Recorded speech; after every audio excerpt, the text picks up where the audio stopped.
Good morning, good evening, good afternoon, everyone.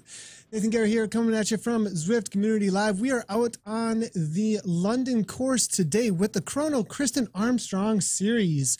Right now, we are having an event that is going to be happening specifically for women out on Zwift for a time trial of 10 miles. I'm joined today by three-time Olympic gold medalist, actually, Kristin Armstrong, all the way, I believe she's over in Boise, Idaho right now. Kristin Armstrong, welcome to the program. Great to have you here.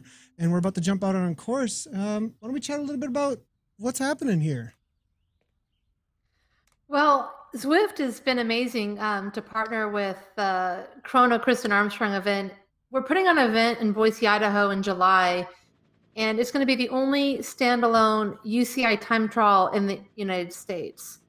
Because obviously time trialing was my thing, I really wanted to be proactive around bringing something that was sustainable to the United States to allow opportunity for both women and men to participate. Yeah, for sure. So that was something we were chatting about a little bit before we got going, actually, how this initiative is actually huge for cycling and women's cycling. I think a lot of people might not understand the weight that this has in the world of cycling and the opportunity that's actually providing specifically for USA soil. We were chatting a little bit before the program here, actually, about how, from my experience, UCI points were very, very difficult to get a hold of on USA soil. Can you talk a little bit maybe about how this isn't opening up opportunities and how this is like a giving back to the sport in your efforts to make this happen? Yeah, you know, part of Olympic qualification as we get near Tokyo, which is only actually just about 2 years away now. And so if you look at 2019 and 2020, it's really important for not only the US riders, but also riders from Canada, South America, and Europe to go after UCI points for their overall ranking, not only for individual ranking, but also their country ranking. The higher the country ranks, the more slots they have for their road team. And so, as you know, there's not as many UCI races on the calendar, and there's not as many opportunities in North America. And so just part of my legacy, I wanted to provide that opportunity. In the dream world, this UCI time trial would move up a rank from 1.2 to 1.1 in about a year or two as we prepare for Tokyo, as well as hopefully there would be another one on the calendar prior to Tokyo. So there's just not one standalone. I'm hoping that there will become multiple standalones. Awesome. Yeah. So you can create a breadth of opportunity for UCI points on North American soil. Now, the competitors are out there. I'm going to go a little bit more over what's going on with the competition, though, because there are some prizes on the line. Anybody who does hit a sub 27-minute 10-mile event here in Zwift will qualify for a drawing for an all-expenses-paid trip, actually, to the Kristin Armstrong Chrono that will be taking place. It is, can you give me the date on that? I believe it's July? It's July 13th. It's on Friday. It's going to be a whole weekend of activities. There's Friday, there's going to be a time trial. On Saturday, we have a criterium that's taken place in Boise, Idaho called the Boise Twilight, which has been around for over 30 years. And then on Sunday, there's a road race. So there's a lot of opportunity if you want to do more than just a time trial, but it's a whole weekend of just basically cycling activity. Awesome. Very cool. So these women are out here competing to try and hit that sub 27 minutes in order to get into the giveaway, the raffle for that top spot. Then there are two other spots, second and third place in the drawing, I believe, throughout the events. Now, this isn't the only event. There was an event this morning, and then I believe there's two more tomorrow, if I'm not incorrect. So you can still jump into this. If you're just tuning in and you're like, oh, this looks really cool, I want to compete, I want to get a super Sufferfest race of truth out there it's a little bit of interval actually out there that you can hammer for. We actually do have some results from this morning, actually. Let's go ahead and take a quick look at those. So it does look like there were quite a few women, about 16 or more, actually, 17 or so, that were able to come in under that 27-minute mark or so. So that is going to be the results from this morning.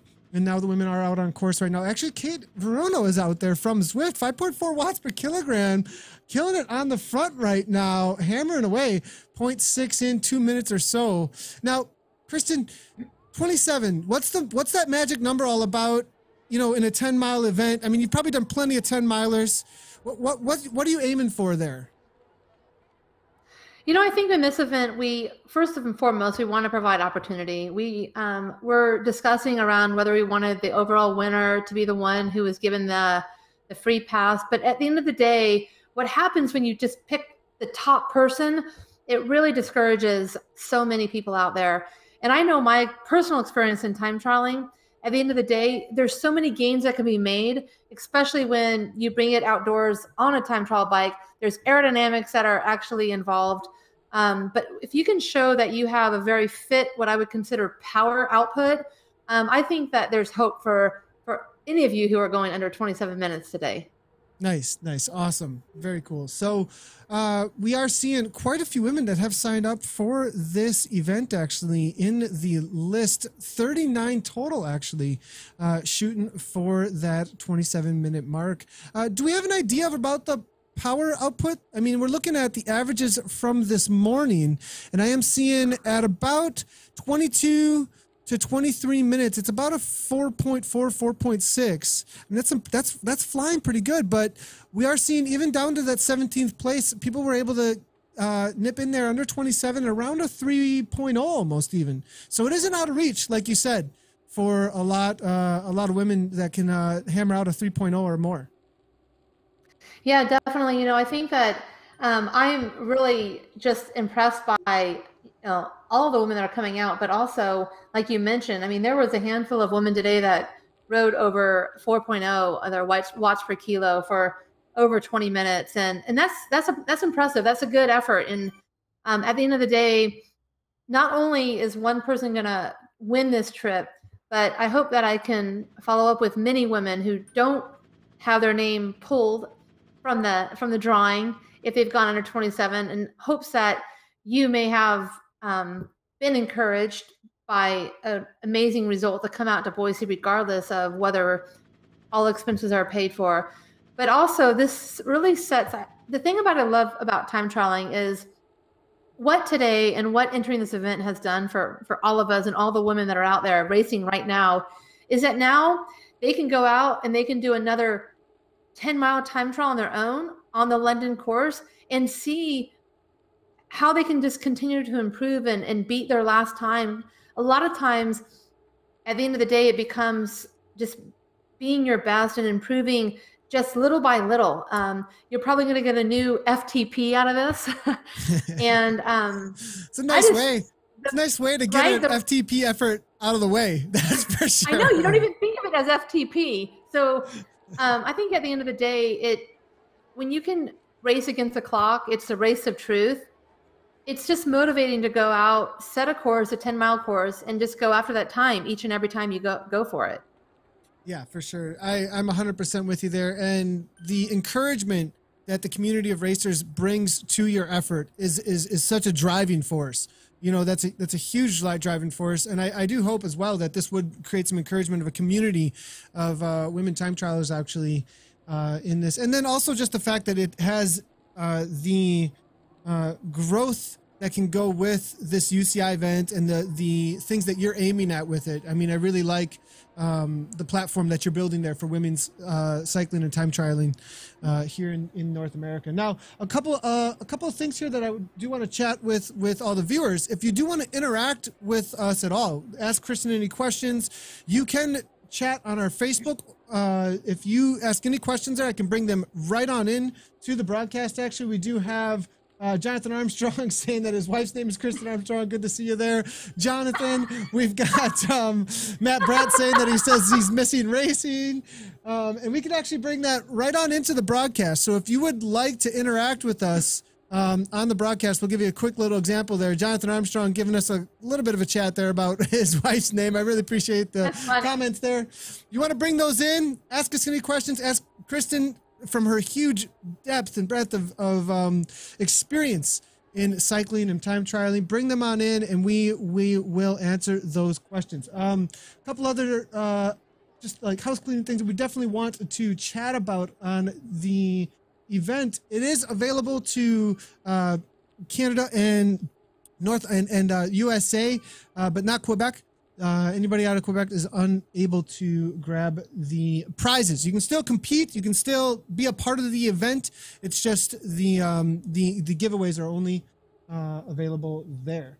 Looking through some of the other things here, some of the notes on the riders actually here. We are seeing Beth York from Team Vixen. You know, Kate went out super hot. She was up into 5.4, like right from the get-go. I mean, that's got to be a little, I don't know, maybe I'm assuming, but that might be a little over threshold at 5.4, you know, maybe just a little. So, and now we're seeing Beth, who didn't start quite as hot, is now coming through about 4 seconds up from Kate. Do you usually see that in time trial situations? Well, usually you don't see them all starting together, which is a difference, but.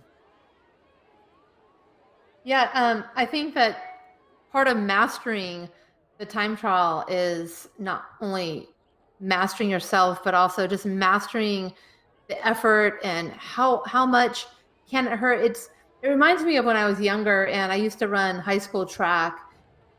I knew exactly what it felt like to run a certain pace for 400. So if I were to run the mile, I knew what that pace felt like. I didn't have to look so much at my watch. It just was a feeling. And as I was well into my career, I had the same feeling on the time trial bike. In fact, people are always surprised, but Rio was a super hilly course. And I wanted my bike to be as light as possible. And people don't believe this when I say this, but the last weight I took off my bike was a half a pound. And that half a pound came from my power meter. I raced in Rio with no power meter because I knew basically you're going to go inside out and you know that feeling. And so I put it all out there. And so, yeah, I didn't have a power meter in Rio, so I had no data. Oh my goodness. Well, I mean, there is a reality to being so familiar with the pain and what's over and what's under. And if that's all you're doing, right, you get so familiar with that a lot of times when I'm speaking with athletes and doing a little bit of coaching and stuff, I'll say power meter first, RPE second, and heart rate third. Like, heart rate can be kind of variable day to day, and it's a little bit of question mark sometimes about what's going on there. And if you can get that, your rate of perceived exertion, your mental training, and I believe in the time trial, that is and the FTP efforts and those longer threshold efforts, that's where you're really tuning the mind. You know, the training of the mind and the understanding of your perceptions about where you can go and where you can't go. And like you said, learning how to turn yourself inside out. There's definitely a skill to that, I would think. And having the power meter and training, obviously beneficial, but that's really interesting that you were able to walk away from that, though. I mean, I would think there would be a little bit of a, I don't know, I got to hold on to this kind of thing going on a little bit. Yeah, I mean, it is the power of the mind. And I think that you do need to learn what it feels like to be at your absolute limit, because sometimes what we can do in training, and so those numbers, those power numbers that we learn and we live by. So if we go out and do threshold, we live by these numbers, but it's amazing what you can do and where you take your body on race day. And so if you get scared when you're over a certain power number, of course, you know, physiologically, you don't want too much lactate to build up, and then you can't pull it off. But that's what's so powerful about these 10-mile time trials. It actually used to be one of my favorite distances to train on, because I got to practice turning myself inside out. And between the months of June and August, between June and before World Championships or before the Olympic Games, I would do a weekly time trial.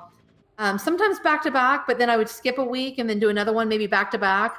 But I would definitely make sure I had a weekly time trial about once every other week. And if I started doing it weekly, I just didn't take it as seriously because it just became a training day.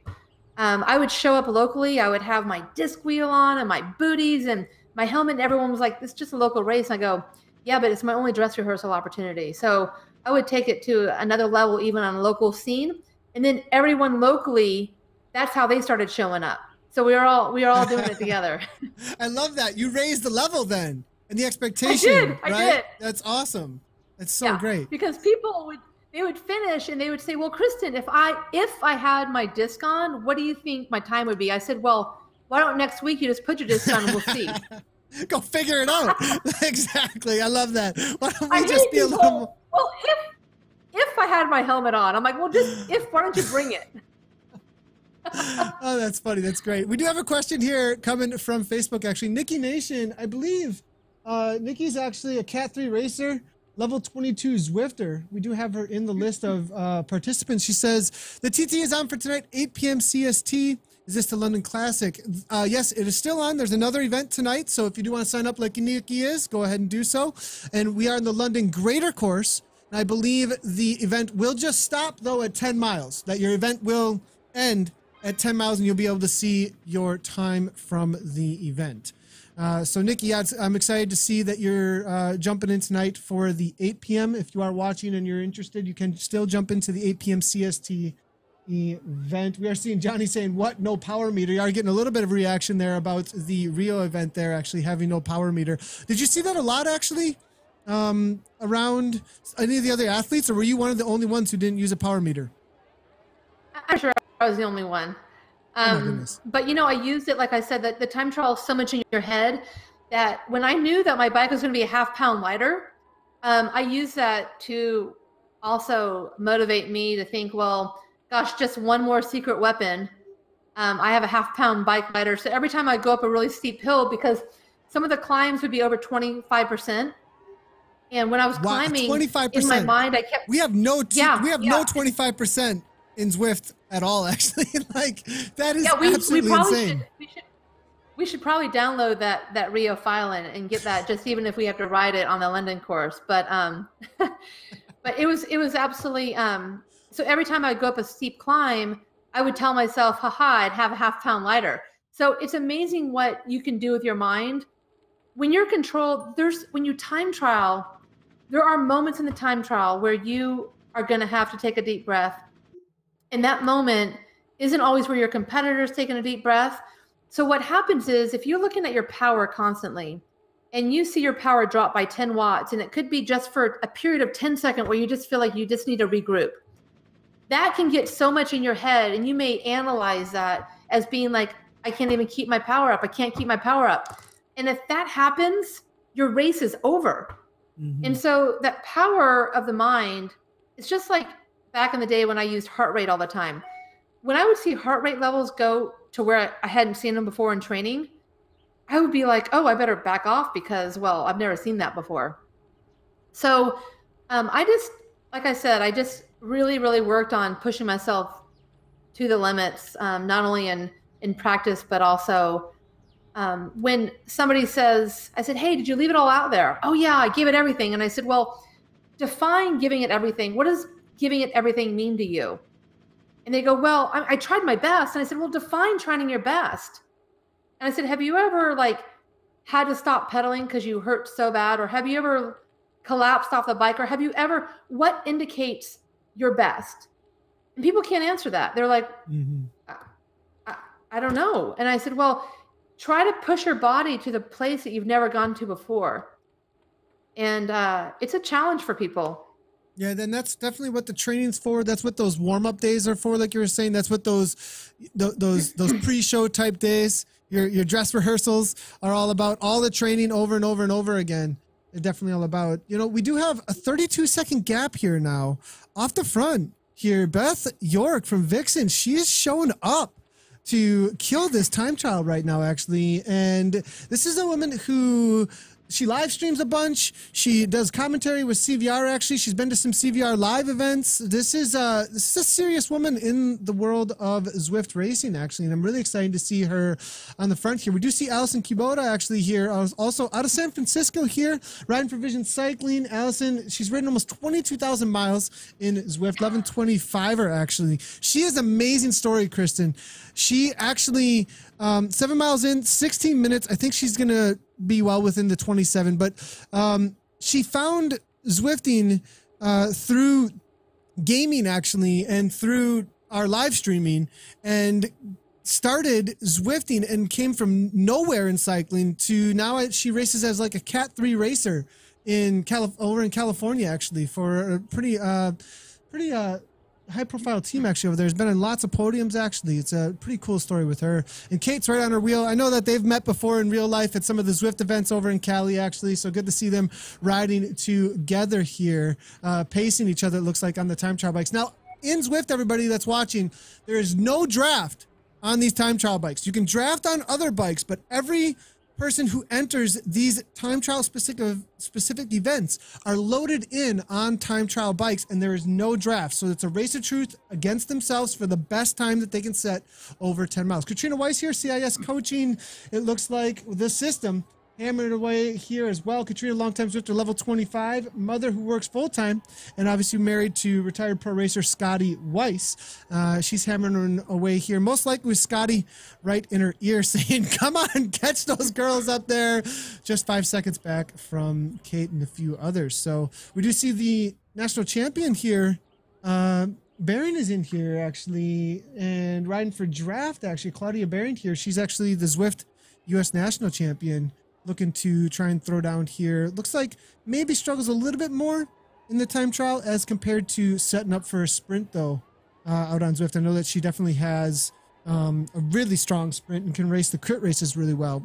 A little bit of chat about that. You know, how do the disciplines differ in racing, Kristin, you know, between each other? You know, I think that there are a lot of differences. Of course, there are tactics in road racing and tactics and criteriums, especially when you have a team. But what I find in time trialing is that you need both the criteriums and the road racing to make you your best time trialist. When I look at the criteriums, people will say, well, did you ever race criteriums? I said, all the time. In fact, that was some of my best training. Is the power output that you have in an hour-long crit is unlike any kind of 1 hour power that you can do on your own. And you not only have that power, but in a criterium, you need a nice high cadence. And you also get the benefit of, if you feel safe in the bunch, you're getting almost like a motor pace stimulus that really helps you with that speed in the time trial. And then with road racing, I always think that when you have a time trial course that is undulating or hilly, there's nothing better than having a hillier road course, or even coming out of the corners on a criterium. It's really helping build those different systems, because when you're at a steady state in time trialing, a lot of times half Ironman or Ironman triathletes, they know this is because they have one speed they do and they can do it forever. In time trialing, when you get to shorter events like 30 kilometers, 25 kilometers, you have to be able to get that power level really high. And in order to do that, you have to train not just 20-minute races or 30-minute races, not races, but efforts. You have to be able to get into that lower range so that you can actually start to build that VO2 ceiling and be able to actually improve that overall lactate threshold level that is required, especially in the distances that UCI has. I came from the triathlon world. I know several women who have come over from triathlon, and they say, well, how can I be one of the best in triathlon, but I can't seem to get it in just a one-day time trial? And I tell them, you have to specifically train that time trial zone almost in that upper zone 4, versus when you're in a longer distance triathlon, you're more in a zone 3. So it's just a really different system. It's not that you're not able to do it. It's just taking your training and saying, hey, let's just switch some workouts around. Yeah, so there's definitely almost how much can we thread the needle just over the top of that threshold over and over and over again. And it's just almost like you're doing these almost over unders, like experimenting. How much further can I push that edge? And it's only for a much shorter period of time than in the triathlon, because in the triathlon you've got the other two events, obviously, depending on the distances. I mean, Ironman's a whole nother world, but you're definitely not going to be able to push that ceiling quite far as high, I would think. Yeah, I think that you explained it perfectly with the over-unders. One of my, you know, common workouts where people may think of over-unders as somebody that's trying to get more of that VO2. It might be, 30 seconds, 15 off. But my over-unders were, imagine taking a threshold workout, like a 10-minute, 3 by 10 minute, but taking that 10 minute and imagine switching the pace every 3 minutes. So 3 minutes, I'd be at threshold, and then imagine for 3 minutes I'd be over, and like let's just say 10 watts over, and then for 3 minutes I'd be I would be right back at threshold, and then for that last minute, my coach would have me bring it up to as high level as I can for that last minute. So those were some of the most painful workouts I've done in my career.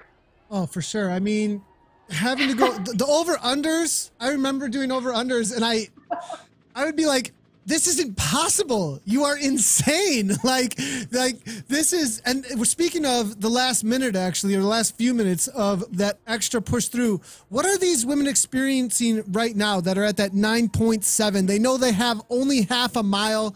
It's like, what is left, almost going into a sprint type effort. This is probably the most painful part by far of the time trial. Well, right now, I wish we had a microphone that was like tapped into their mind, because I'd love to hear what their self-talk is right now. Because they've been self-talking for about, first they got through the halfway point, and then you're like, well, what else do I say to myself? Because I'm only halfway. What else do I say to myself? Oh my goodness, I love it. And I've said everything I can. Now it's just like, I kind of know what you mean. There's kind of a silent moment where you're like, this is horrible. I need to convince myself it's not. It is absolutely horrible. And then when you're on a course such as this, you're seeing a wide open road. The easiest courses are when there's turns, there's climbs, there's variables that you have to, like, your mind focuses on its own. These kind of courses that are open and wide and straight, you just hope that you're not thinking about dinner. You hope that you're thinking about the finish line. Yeah. We are seeing about a 23, in the 23-minute range here for the finishes. We're not going to have any results up on page. We'll have to wait for the results later. But it looks like Kate's going to be just around 24 minutes, or a couple underneath that 24-minute mark. That's impressive. Mark. Yeah, we did see Katrina come on through here, 24:14. Oh yeah, that's Kate's kind of she's definitely one that it's just in her blood. I think with as much as she works on behalf of Zwift as a brand manager, she does have definitely a cycling background, and she just loves to get on her bike. And I just love seeing Kate come out here. I said, you better be doing that time trial. And regardless of her name getting drawn, I think that she's going to make it up to Boise for that weekend. And I definitely, after seeing the time she just threw down, she's going to be entering this race. Because prior to the UCI race, we have a citizens race where you can race any category, triathlete, road racer. You can race before the pros race to see what your time would be against the pros. Nice. That's awesome. Very cool. Same course. Same setup, the whole thing. Go out there, see what you can get done. So if you do want to jump into that event, you can head out to Boise, Idaho. July 13th, I believe you said it was? 13th. Yep, July 13th. July 13th. Yep, head on over to Boise, Idaho. There'll be the Kristin Chrono is going to be going on, along with a whole weekend of racing events that you can jump into. Do you see A. Smith here from Sport Velo? Hammering away about a 25, 20, or 30 or so is what we're going to see from her. C. Lee here, now about to cross the line as well with about a 25, 30. Jay White about 7 seconds back from her. Upshaw here, Matthew as well. Matthew, I did see her, I believe, in the start list, I believe. Looks like Crystal Hager might have been out there, or maybe Crystal's doing the later event, actually. I think she's going to be jumping into the event later tonight. We are seeing a couple more comments come on through here. Nikki Nation again saying hi to Kristin. You are a beast. I'm a mom too. Very cool to see. Loving to see all the moms coming out. We were actually having a discussion about being a mom and racing.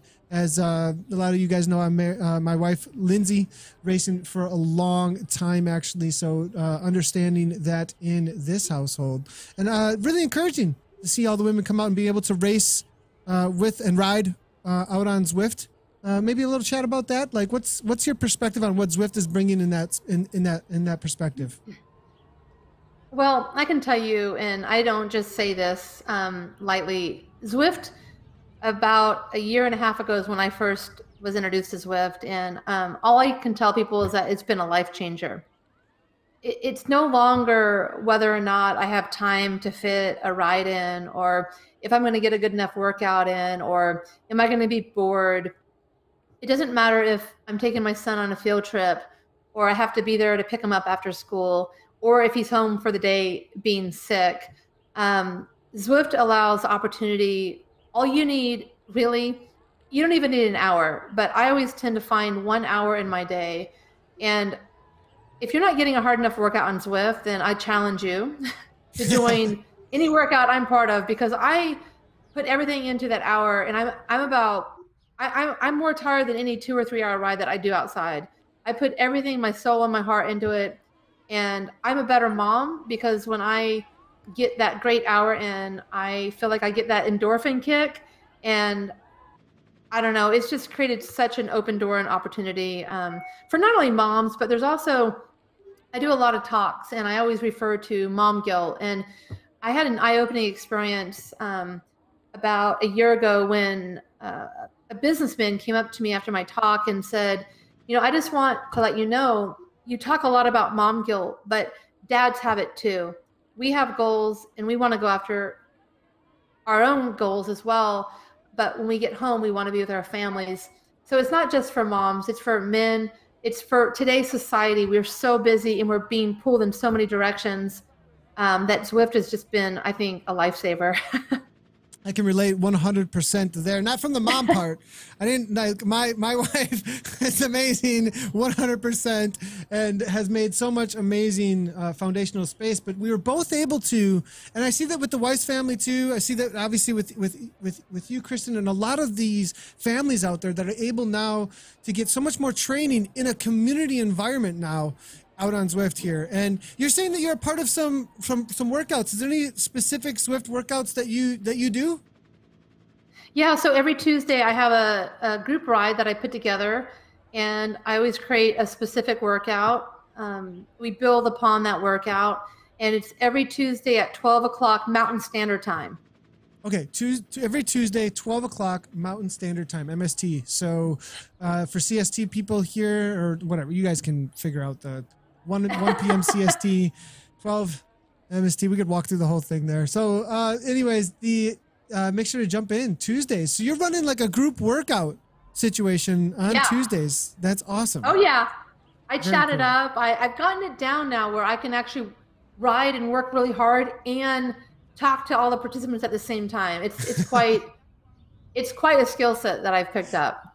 It is definitely. I think we need to share notes. I think we need to share notes about how we've been getting this done, typing at the same time while interacting and getting the workout in. We do have a few ladies bringing the just a little bit over 27, but 29:56 here. CB McNeese about to cross the line here. Looks like about 30 minutes. Still a solid effort here for them. Again, results will be, I believe, posted by Zwift after the series. We'll have to wait for those to be coming on through here. But a little bit more about what's going on here. If you're just tuning in, we do have some questions actually come through here. We are seeing, okay, actually Sean Price is bringing a great question through that was just what we were just talking about. And Kristin, so you need to host a ride so we can all ride with you. Plus you do as well, Nathan. Thank you. And ride on, everyone. Love watching.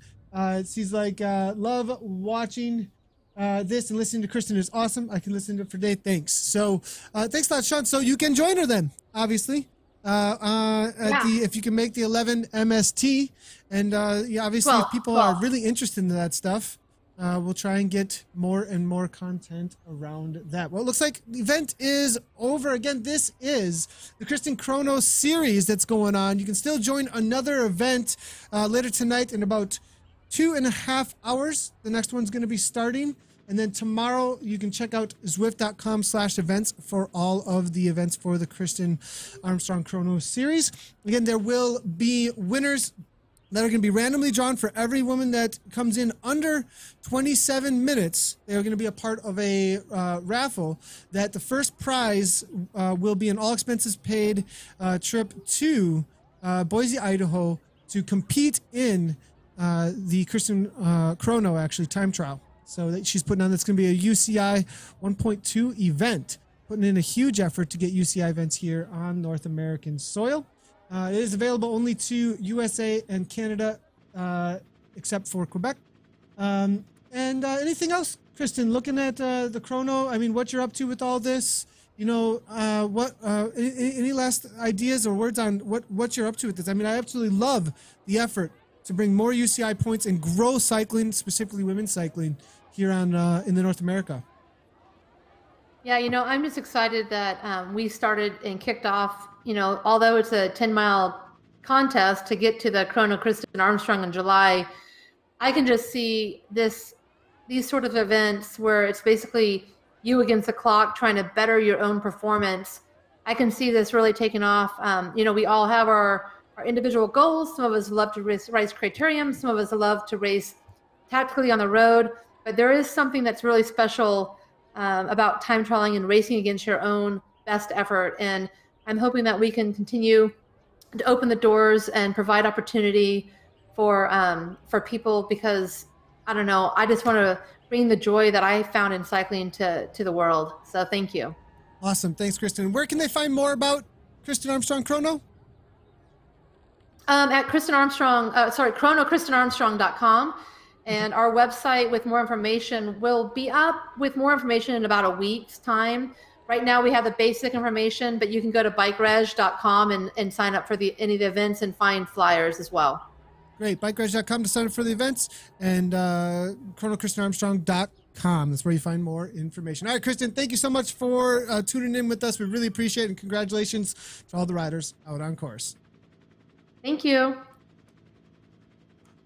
All right, now I really appreciate Kristin joining us. We will be back, I believe, well, we're going to try and get some more programming. I know you guys have been missing a little bit of the Zwift Community Live programming, so we'll be back up with some more. We got some plans for that.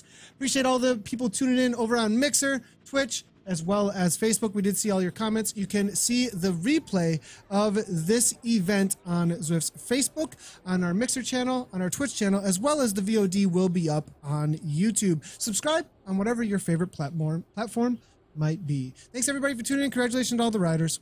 And as always, ride on.